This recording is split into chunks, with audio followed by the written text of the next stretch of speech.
Alhamdulillah lebih baik, luar biasa. Ya, adik-adik TPP Nurul Huda yang hari ini hatinya sedang bersedih, siapa? Ada? Atau hari ini sedang bergembira, senang? Coba siapa yang hari ini sedang senang bergembira?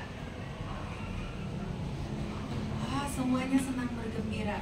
Ternyata orang yang meniatkan diri menuntut ilmu ke TPK, Allah berikan janjinya, yaitu digembirakan hatinya oleh Allah, dibukakan hatinya.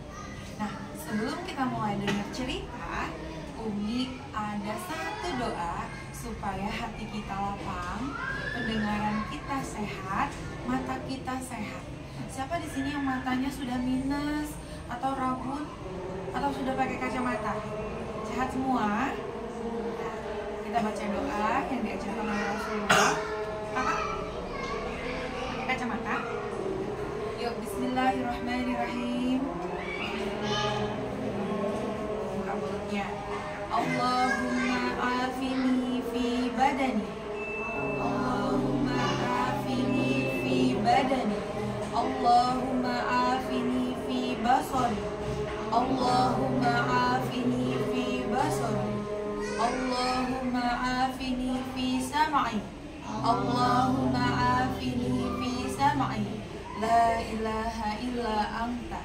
La ilaha illa anta. Coba ya bareng-bareng. Allahumma afini fi badani. Allahumma afini fi badani. Allahumma afini fi basari. Allahumma afini fi basari. Allahumma afini fi sam'i. La ilaha illa anta. Doa itu mengajarkan kita supaya kita meminta kekuatan, kesehatan sama Allah supaya badan kita sehat. Ya Allah, sehatkanlah badanku, sehatkanlah penglihatanku, sehatkanlah pendengaranku. Tidak ada Tuhan selain Allah. Sudah siap? Sekarang Umi mau mengajarkan kisah teladan tentang seekor gajah dan semut. Ada seekor gajah yang badannya besar dan seekor semut yang berbadan kecil. Suatu hari gajah dan semut bertengkar.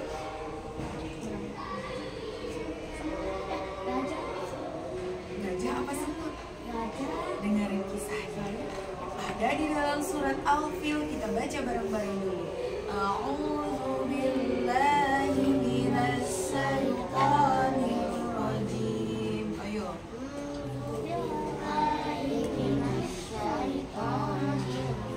Suaranya yang kenceng ya. Bismillahirrahmanirrahim. Bismillahirrahmanirrahim. Alfil hafal kan? Alam tara kaifa fa'ala rabbuka bi ashabil fil. Alam yaj'al kaidahum fi tadlil wa arsala 'alaihim tayran ababil tarmihim bihijaratin min sijjir faj'alahum ka'asfin ma'kul.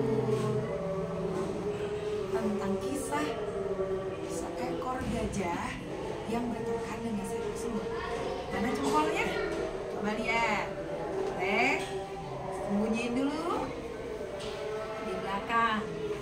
Ada gajah, ada gajah. Kemarin ada gajah berkata dengan gagah, siapa yang berani menginjak pakai kaki, kau pasti akan mati. Sembunyi lagi.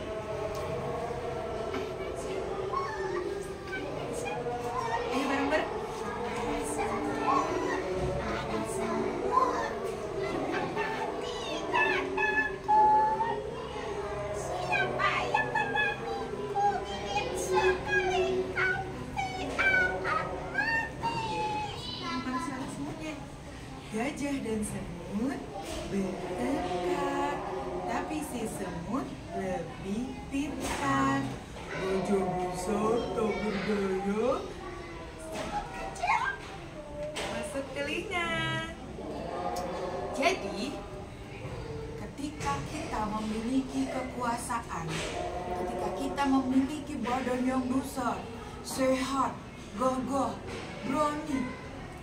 Tetapi tidak boleh sombong, dan juga tidak boleh bodoh. Ya, walaupun kita berbadan kecil, orang yang tidak memiliki kekuasaan, tetapi kita harus memiliki kecerdasan. Bagaimana Allah Subhanahu wa Ta'ala menciptakan Adam, manusia dengan akal. Kenapa sih manusia pertama diberi namanya Adam, dan kenapa manusia dikaruniai akal? Ayo, untuk apa akal? Akal adalah alat untuk kita berpikir. Sebelum berpikir, alat untuk berpikir adalah akal. Allah menyempurnakan manusia dengan kesempurnaan, yaitu akal. Apakah akal kita hari ini sudah dipergunakan dengan baik dan benar? Sudah? Yang benar. Akal dipergunakan dengan baik dan benar. Ciri-cirinya adalah, pertama, dia senantiasa berzikir kepada Allah. Ya, dia pergunakan akalnya dengan mengingat Allah. Mengingat Allah. Lisannya dipergunakan untuk berzikir. Kalimat zikrullahnya apa? Kalimat thayyibahnya? Subhanallah, alhamdulillah, wala ilaha illallah, Allahu akbar, wala haula wala quwwata illa billahil aliyyil azim. Sebelum kita masuk ke ilmu berpikir, ada rumus cerdas yang Om Bagus ajarkan. Pertama, angka 3, 6, dan 7. Ingat? 3, 6, dan 7. 3 ini adalah ilmu yang sangat fundamental, ilmu yang sangat penting. Ilmu yang sangat penting, tetapi banyak orang yang melupakan. Apakah itu? Ada 3. Apa yang pertama? Yang pertama adalah ilmu berpikir. Banyak orang yang menguasai ilmu fisika, apalagi ilmu matematika, ilmu bahasa, terus apalagi sosial lagi, ilmu sosial, ilmu seni, ilmu bela diri, olahraga, banyak sekali. Tetapi itu adalah masuk dalam kategori ilmu berpikir. Dan yang kedua adalah tarbiyatun nafs. Apa? Tarbiyatun nafs, yaitu adalah penguasaan jiwa dan hati. Dan yang ketiga adalah apa? Yang ketiga ya, nanti kita lihat ya di sini. Nah, yang keenam adalah, ada 6 kunci supaya kita bisa menggunakan akal tersebut. Ternyata ada 3 musuhnya berpikir. Apa itu 3 musuh berpikir? Pertama, nafsu lawamah. Apa ya itu nafsu lawamah? Yaitu yang kebiasaan menunda-nunda kebaikan. Contohnya, tuh sudah ada azan, tetapi tar dulu deh. Akhirnya dia istighol, meninggalkan sholat. Dan dia termasuk orang-orang yang menyia-nyiakan sholat adalah orang-orang yang rugi. Bismillahirrahmanirrahim. Wal asr. Ya. Terus innal insana lafi khusr Illallazina amanu wa amilus solihati wa tawassau bil haqq wa tawassau bis sabr. Demi masa, demi waktu yang Allah ciptakan hari ini, wal ars. Demi waktu. Sesungguhnya manusia, kita manusia kan? Ya. Kita itu dalam keadaan rugi. Kenapa? Karena telah menyia-nyiakan waktu. Waktu sholat, waktu apa lagi? Waktu ngaji, terus waktu belajar, waktu kita mendapatkan kesempatan baik, waktu kita lagi apa lagi yang berbaik-baik, coba sebutin. Waktu sholat, waktu ngaji, waktu kita bersedekah, waktu kita lagi sehat, waktu kita lagi senang, waktu kita lagi kaya, waktu kita lagi punya uang. Manfaatkan. Kalau ngantuk gini ya, ngantuk. Nah, di situ ada yang akan menjadi musuhnya pikir, musuh kita. Tetap ya. Karena ketika kita dirasuki oleh setan, masuk ke dalam pembuluh darah kita akan lupa, ngantuk. Jadi ilmu yang saat ini kita sedang pelajari jadi lupa deh. Sampai mana ya tadi? Sampai nomor berapa? Ya, musuh pikir ada 3. Yang pertama tadi nafsu lawamah. Yang pertama nafsu lawamah. Yang kedua amarah bisu. Apa? Apa yang kedua? Siapa di sini yang suka marah-marah tapi dia dipendam? Binar. Itu salah satu musuh pikir. Temannya Syekh. Itu Orang yang menahan amarahnya di dalam hatinya, dia mengikuti bisikan setan supaya terus merasuk dalam dirinya, akan menjadi hati yang keras, menjadi kolbun yang baik, kolbun yang sakit. Kalau misalkan dia bisa meluapkan marahnya, memaafkan orangnya, dia akan menjadi kolbun salim. Kolbun salim itu adalah hati yang sehat, hati yang memaafkan, hati yang lembut. Nah, ternyata berpikir itu bukan saja melalui otak, tetapi juga dari hati. Pernah nggak kalian berpikir dalam hati? Bergumam gitu, ya, bergumam di dalam hati pernah? Bagaimana cara mengobati hati yang marit? Ada yang bisa tahu? Qalbun salim dan aqlus salim. Al-aqlus salim fi jismi salim. Akal yang sehat, hati yang sehat, terdapat jiwa yang kuat menahan amarahnya. Seorang anak laki-laki, seorang anak pemuda, seorang anak pemudi yang bisa menahan amarahnya, itu adalah laki-laki yang kuat.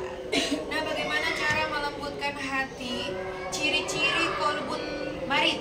Nih, adik-adik, kalau ada seorang ibu yang hatinya sedang sakit, ciri-cirinya Umi jelasin. Kita ada hati? Ada hati? Hatinya sehat apa sakit? Coba jujur, abang pernah sakit hati enggak? Hah? Pernah? Pernah. Kalau orang yang sakit hati, nih, obat hati ada 5 perkaranya. Apa? Yang pertama, baca Quran dan maknanya. Nah, kebetulan Umi ada Al-Quran Ya, ada Al-Quran. Nanti buat yang hari ini menyimak. Yang kedua, sholat malam. Apa sih? Obat hati ada 5. Yang pertama, baca Quran dan maknanya. Yang kedua, sholat malam dirikanlah. Yang ketiga, berzikir sampai lama. Yang keempat, apa lagi ya? Apa sih? Tonggo ati iku 5 sawarnane. Sing saici Maca Quran dan maknane. Kaping pindho salat wengi lakon ana. Pak Dik, terus. Kaping 3 wong kang saleh kumpul ana. Berkumpul dengan orang-orang saleh. Kaping 4 Zikir malam perpanjanglah. Yang kelima, apa ya yang kelima? Nanti cari tahu ya obat yang kelima. Tetapi saat ini kita sedang mengobati hati kita supaya hati kita tidak bersedih, tidak punya iri hati, tidak dendam, tapi bergembira. Dengan apa? Berkumpul dengan orang-orang soleh. Berkumpul dengan orang-orang yang mengingat Allah, berpikir dan memikirkan membaca Al-Quran. Oke, sekarang pengen tahu nih seberapa konsentrasinya adik-adik. Ada yang nyender, ada yang ngantuk, ada yang nyanyi, ada yang ngobrol. Saya pengen tahu, apakah adik-adik di sini semuanya berpikir? Ternyata ilmu berpikir itu tidak hanya otaknya saja, tapi matanya juga berpikir, hidungnya berpikir, mulutnya berpikir, hatinya berpikir, tangannya berpikir, kakinya berpikir, dan seluruh tubuhnya, bulu-bulunya juga berpikir. Tentang apa berpikirnya? Mengingat Allah. Saat ini Umi mau lihat, Umi akan buka aja Al-Quran surat apa, ayat berapa. Dengerin ya. Siap ya? Ingat aja, ada huruf apa saja.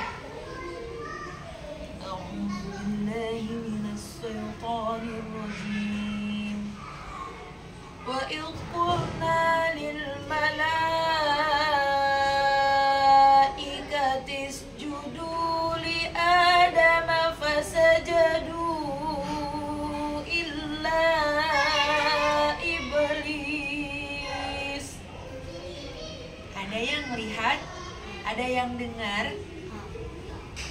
Ada huruf apa? Ada huruf alif. Oke. Ada lagi? Wa idh qulna lil malaikah.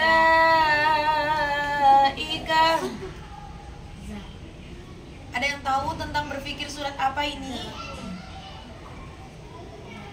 Za, oke. Terus?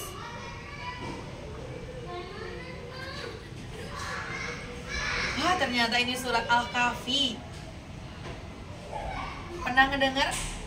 Wa idh qulna lil malaikati isjudu li Adama fasajadu illa iblis. Ternyata pernah dengar malaikah? Ada yang dengar tahu itu apa artinya? Malaikah. Iya, betul. Buat kakak. Satu paket. Malaikat. Ternyata Allah berfirman di dalam surat Al-Kahfi, tidak ada yang sujud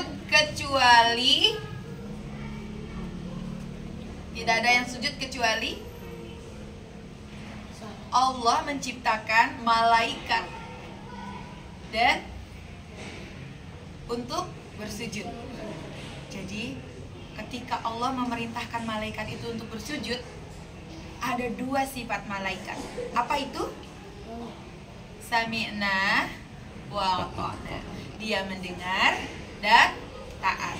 Dan Kata Allah, malaikat sujud, sujud. Dia akan sujud sampai hari kiamat. Nah, begitu juga kecuali iblis. Kisahnya Nabi Adam alaihissalam diciptakan dari segumpal tanah di dalam surga. Dia bertemu dengan temannya, yaitu Hawa. Ditemani seorang perempuan. Nah, Adam diperintahkan Allah untuk menjauhi yaitu buah kuldi. Tetapi di situ ada iblis. Hah? Ternyata iblis ada di dalam surga. Iblis membisikkan kepada Adam dan Hawa, udah cicipin aja buah kuldi itu, dikit aja, rasanya pasti enak. Adam sudah mengingatkan Hawa, tapi karena cintanya Adam kepada Hawa, akhirnya dia mengambilkan buah kuldi itu untuk Hawa. Dicobalah buah kuldi itu. Ternyata buah kuldi itu buah yang dilarang oleh Allah, tidak boleh dimakan, tapi dimakan sama Adam. Nah, disitulah pertama kali Allah mengusir Adam dan Hawa di dalam surga. Diusirlah Adam dan Hawa turun ke dunia. Terpisahlah Adam dan Hawa lahir di dunia. Terpisah Adam dan Hawa selama beratus-ratus tahun. Dengan menyesal, Adam memohon ampunan supaya diampunin, supaya bisa masuk surga lagi. Rabbana zalamna anfusana wa illam taghfir lana wa tarhamna lanakunanna minal khasirin. Terus selama 300 tahun Adam berdoa. Gimana doanya? Rabbana zalamna anfusana wa illam taghfir lana wa tarhamna lanakunanna minal khasirin. Selama 300 tahun dia terus berdoa, Rabbana zalamna anfusana, supaya ya Allah ampunilah dosa-dosaku gara-gara makan buah kuldi. Mohon ampunannya selama 300 tahun. Dan begitu juga Hawa. Akhirnya mereka bertemu di Jabal Rahmah, sebuah tumpukan gunung di tanah suci. Mereka Adam dan Hawa bertemu setelah 300 tahun berpisah di dunia. Nah, setelah bertemu di Jabal Rahmah, barulah lahirlah nih anak Adam. Sampai cucu cicitnya lah. Inilah penerus-penerusnya kita. Cucu cicit yang ada. Penerus anak Adam, supaya menaati, mematuhi perintah Allah. Kalau apa yang dilarang sama Allah, kita tidak boleh melakukan. Ya, kata Allah dihindari, maka hindari. Apa saja sih larangan Allah? Coba sebutin. 1. Tidak boleh mencuri. memakan buah kuldi. Apalagi tidak boleh mencuri. Di dunia ini apa saja yang dilarang oleh Allah? Tadi kan di surga Allah melarang memakan buah kuldi. Kalau di dunia larangannya apa saja? Coba. Tidak boleh mencuri. Tidak boleh ngomong jorok. Tidak boleh ngomong sholat. Tidak boleh meninggalkan sholat. Apa nak? Nah, ternyata tidak boleh membantah orang tua adalah perintah utama yang Allah perintahkan. Kenapa? Dari satu Al-Quran ini dari halaman pertama sampai halaman terakhir, Allah menciptakan ya adanya Al-Quran yang diberikan oleh Nabi Muhammad SAW supaya hanya satu perintah Allah, taat, supaya menjadi manusia yang takwa. Dari 1 surat sampai 114 surat, 6.660 ayat, Allah memerintahkan di dalam Al-Quran, baik tersirat maupun yang tersurat, maupun yang tersirat. Saat ini kita sedang mempelajari alam, mempelajari ayat-ayat Allah. Ternyata hanya satu perintah Allah, yaitu taat, takwa, supaya kita menjadi orang yang Bertakwa. takwa kepada Allah. Dan taat yang pertama kali ada 3 yang harus kita taati. Pertama, taat kepada kedua orang tua. Yang kedua, taat kepada guru, kepada alim ulama. Yang ketiga, taat kepada nabi dan rasul. Kenapa urutannya harus orang tua dulu? Kedua orang tua, terus itu guru, alim ulama, yang ketiga Allah dan Rasulnya. Karena ini memang perintahnya Allah dan Rasul. Itu sudah satu paket. Terus adik-adik, setelah Adam dan Hawa bertemu, kita lahir di dunia ini oleh kedua orang tua kita, laki-laki dan perempuan. Perintah Allah yang kita jembatani yang pertama kali adalah supaya kita taat dan patuh kepada dua orang tua. Karena apa? Karena ridhonya Allah terletak kepada orang tua. Siapa di sini yang masih durhaka kepada orang tuanya? Ciri-ciri anak yang durhaka kepada orang tuanya. Pertama, ketika ia diperintah, ia membantah. Ketika ia salah, dia tidak mau minta maaf. Ya, apalagi? Ada di sini? Nggak ada ya? Soleha semua ya di sini ya? Soleha semua? Nah, ya Bu. Nah, ketika dipanggil nggak nyautin. Ini ciri-ciri hati yang keras. Ketika hati yang keras, dia akan menjadi anak yang durhaka. Nauzubillah. Seneng nggak? Senang dapat ilmu nih? Ikan sepat, ikan cucut lebih sepat. Kita lanjut. Sekarang Umi mau lihat di atas peci ada berapa rambut. Di dalam kerudung ada berapa helai rambut. Bisa nggak kita membalas kebaikan, kemuliaan, kasih sayang orang tua kita? Ternyata yang Allah anugerahkan ada yang ada di dalam tubuh kita, baik rambut maupun bulu-bulu, ataupun yang Allah ciptakan semua ini. Kita berbadan sehat, matanya sehat, tubuhnya lengkap. Alhamdulillah, Masya Allah. Itu adalah karunia Allah yang harus kita syukuri. Sudahkah kita berterima kasih kepada kedua orang tua kita? Sudahkah kita menunjukkan rasa bakti kita kepada orang tua kita? Kok gak ada yang jawab sih? Udah belum? Apa buktinya? Bagaimana kita cara mengungkapkan cinta kita kepada kedua orang tua kita? Hah? Bagaimana? Ada yang bisa? Bagaimana cara menunjukkan cinta? Pertama, kita senantiasa mendoakan kedua orang tua. Yuk, Bismillahirrahmanirrahim. Rabbighfirli waliwalidayya warhamhuma kama rabbayani shaghira. Rabbana atina fid dunya hasanah wa fil akhirati hasanah wa qina azabannar. Ternyata wujud cinta kita adalah salah satunya dengan untayan doa yang tiada terputus.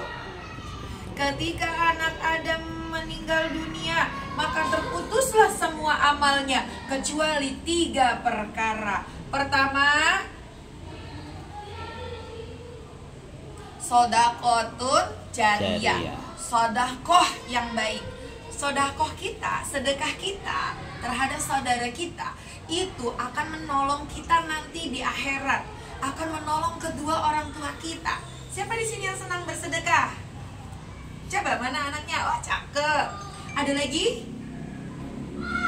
Iya, cakep. Ternyata banyak loh cara kita bersedekah. Bersedekah itu dengan kita berbuat baik. Boleh dengan menyingkirkan duri-duri di pinggir jalan. Boleh juga dengan menolong orang tua. Misalkan menolong adik, mencuci baju. Terus apa lagi? Menyapu rumah, mencuci piring. Ya, terus siapa yang suka lagi? Terus apa lagi? Itu akan Allah beri nilai sodako. Dan itu yang akan menjadi teman kita nanti di di alam kubur. Apalagi yang kedua? Sodako jariyah. Terus yang kedua? Kan yang pertama sedekah. Terus yang kedua apa ya? Yaitu sodako jariyah. Terus yang kedua, ilmu yang bermanfaat. Bagaimana supaya ilmu kita bermanfaat? Ketika hari ini bisa belajar ngaji, hari ini dapat ilmu, maka sampaikan kepada orang lain, sampaikan kepada keluarga, sampaikan kepada adik-adik kita, sampaikan kepada masyarakat, supaya ilmu kita bermanfaat. Siapa di sini yang cita-citanya pengen jadi guru? 1, 2, 3, 4, 5. Kalau abang pengen jadi apa? TNI. Satu lagi tentara ya. Wih, udah bodinya udah gol banget ya. Eksotis juga udah pas lah jadi tentara negara Indonesia. Terus kalau abang pengen jadi apa? Apa ya? Udah punya cita-cita? Sudah? Apa belum? Ya udah, mulai malam ini berpikir ya. Alat pikirnya dipakai supaya kita memiliki planning hidup, cita-cita. Gapailah cita-citamu setinggi langit. Tulislah cita-citamu, nanti realisasikan apa yang pengen kita gapai, cita-cita kita.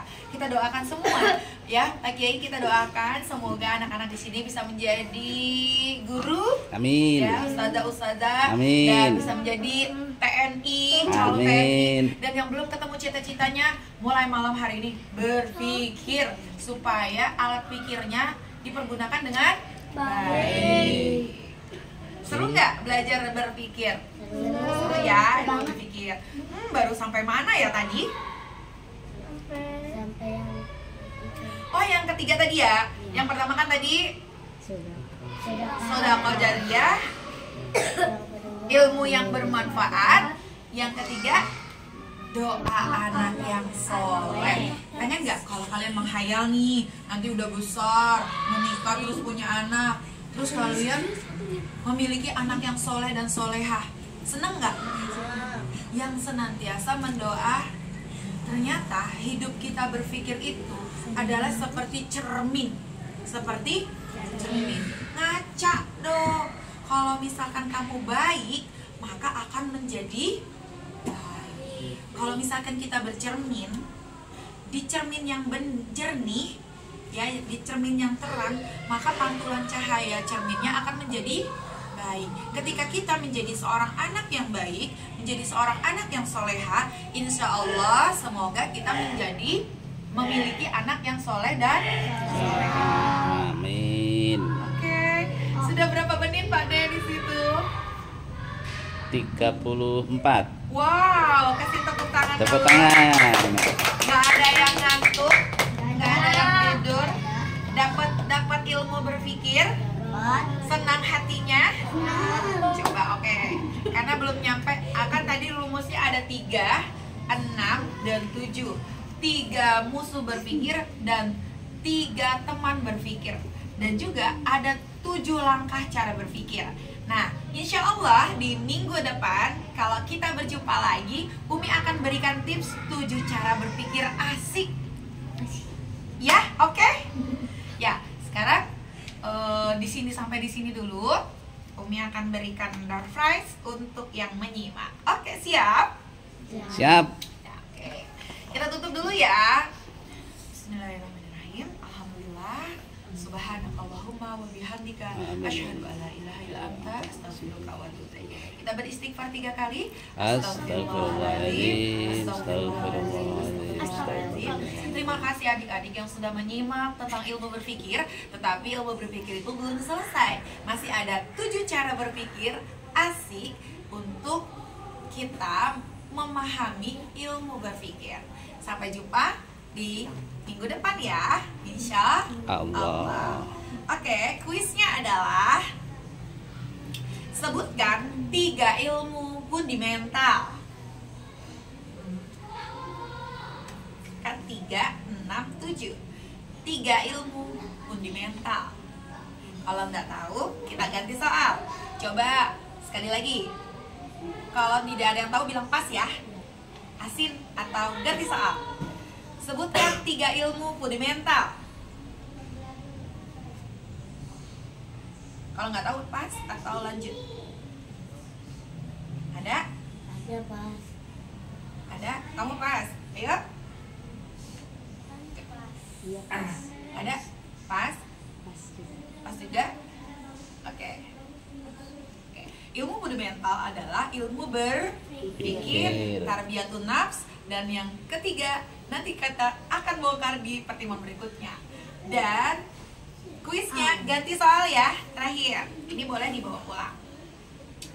Bismillahirrahmanirrahim. Sebut ya. Wal ars innal insana lafi khurs illa allazina amanu wa amilus solihat wa tawassaw bil haqq wa tawassaw bis sabr. Ya, surat apa? Al-Asr. Ya, surat apa dan ada berapa ayat? Kalau diwakafkan jadinya wal ars. Kalau misalkan di wasol wal asri, tapi jarang ya, itu kan wal asri ya. Jadi diwakafin ya, biasain wal ars.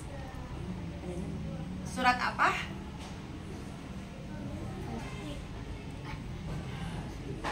Wal asri itu ayat awal, awal ayat.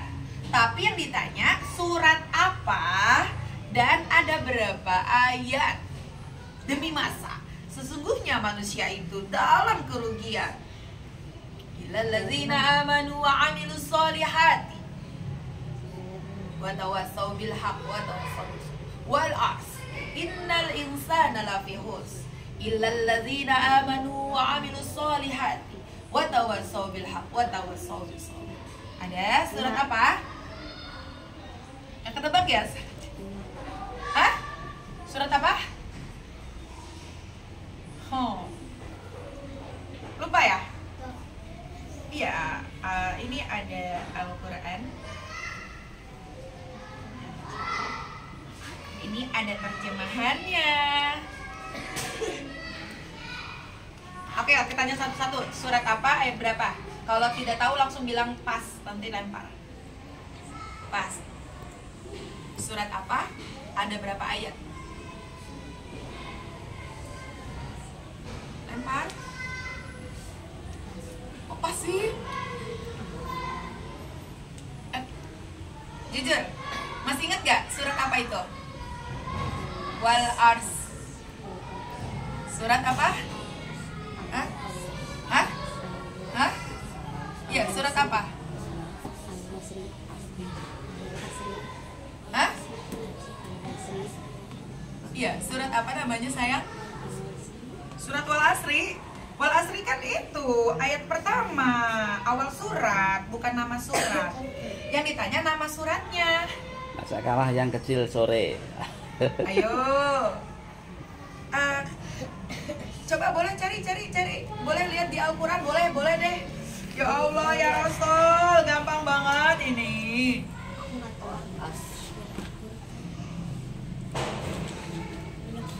Cari boleh. Surat apa? Kan ada tuh di depannya tuh. Hah? Ya. Ada berapa ayat? 3. Hah? 3. 3 apa 4? 3. Hah? 4. 3 3 apa 4? 4. 3 apa 4? 4. Ya nih. Wah, Al-Quranmu sudah sobek. Nih yang baru. Barakallah. Beri tepuk tangan dong. Oke, terima kasih burung Irian, burung cendrawasih. Cukup sekian dan terima kasih.